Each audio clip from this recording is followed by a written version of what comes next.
Welcome to the American English Cafe, and we're going to continue now reading Chapter 6, A Talk of Devil's Happy Hours from Tom Sawyer.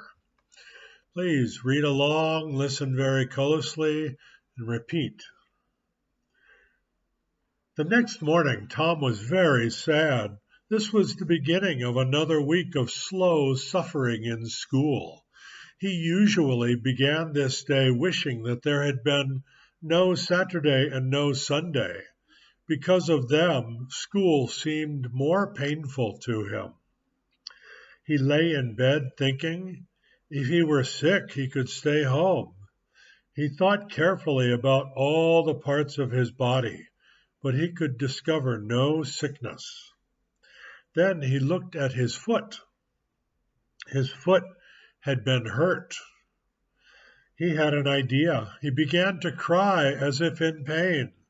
But Sid, in his bed across the room, continued to sleep. Tom's voice grew louder. Then he seemed to feel real pain in his foot.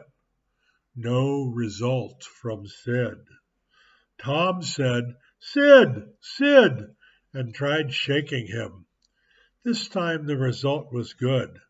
When Tom cried again, Sid sat up and looked at him. He said, "Tom, what is wrong?" No answer. Now Sid tried shaking Tom. Tom said, "Oh, do not do that, Sid. It hurts me. I must call Aunt Polly." "No, do not call her," he cried loudly again. Then he said, "I will forget everything bad that you have done to me, Sid, when I am dead." "Oh, Tom, are you dying?" "Give my cat with one eye to that new girl and tell her—" But Sid was gone. He ran to his aunt. "Oh, Aunt Polly, Tom is dying." "Dying? I can't believe it." But she ran. Her face was white with fear. At the bedside she cried, "Tom, Tom, what is wrong?" "It is my foot, Aunt, where I hurt it. The doctor must cut it off." The old lady sat down in a chair and laughed a little, then wept a little, then did both together. Feeling better, she said, "Tom, you stop that and get out of bed." Tom stopped crying and the pain stopped too.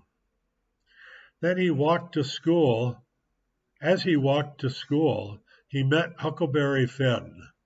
Huckleberry's father was always drunk. None of the mothers in the village liked Huckleberry, but all the children liked him. They wished that they dared to be like him. Tom also wished that he could be like Huckleberry. He had been ordered never to play with him. Therefore, he played with Huckleberry every time that it was possible. Huckleberry was always dressed in old clothes.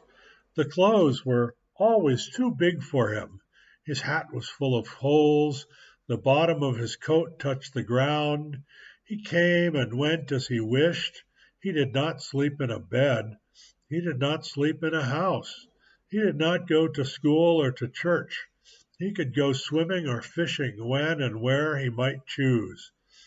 He was the first boy to wear no shoes in the early summer. He was the last boy to wear shoes in the early winter.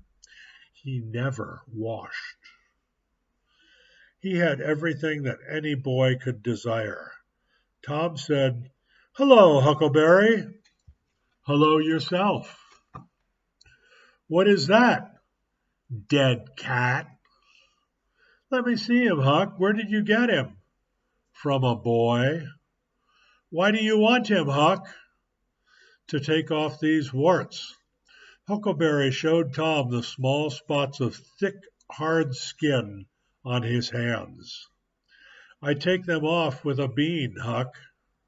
"Yes, bean is good. I have done that." "How did you do it?" "You take the bean and break it in two pieces. Then you cut the wart and get some blood. Then you put the blood on half the bean. You make a hole in the ground. You put that half of the bean in the hole and cover it with the earth. You must do this in the middle of the night, where two roads cross and when the moon is dark. Then you burn the other half of the bean. The piece of the bean with blood on it will try to pull the other half to it, and that helps the blood to pull the wart, and it is gone from your hand. Yes, that is right, Huck. Although when you put the bean in the ground, you should say, "Down, bean, off, wart, appear no more." But how do you take off warts with a dead cat? You wait until the dead body of some bad person has been put in the ground. Then you take your cat and you go to that place before the middle of the night. And the middle of the night, a devil will come to carry the dead man away. Perhaps 2 or 3 devils will come. You can't see them. You can only hear a sound like the wind. Or perhaps you can hear them talk. And when they take the body away, you throw the cat after them. You say, "Devil follow body, cat follow devil, warts follow cat." Then you will take off any wart. Did you ever try it? Not yet. Huck, when are you going to do it? Tonight. I think that they will come to get old Hoss Williams tonight. But they put him in the ground Saturday. The devils would take him Saturday night. The devils can't come until 12. At 12 on Saturday night, it is Sunday. Devils can't come on Sunday. I never thought of that. Let me go with you. If you won't be afraid. Afraid? Will you come to my house and call me? Make a noise like a cat. Yes, but you answer. Another night I came to your house saying, "Meow, meow," like a cat, but you never answered. And your neighbor threw stones at me. Aunt Polly was watching me. But I will meow this time. Tom continued walking to school. He went in quickly and sat in his seat. The teacher looked at him. "Thomas Sawyer!"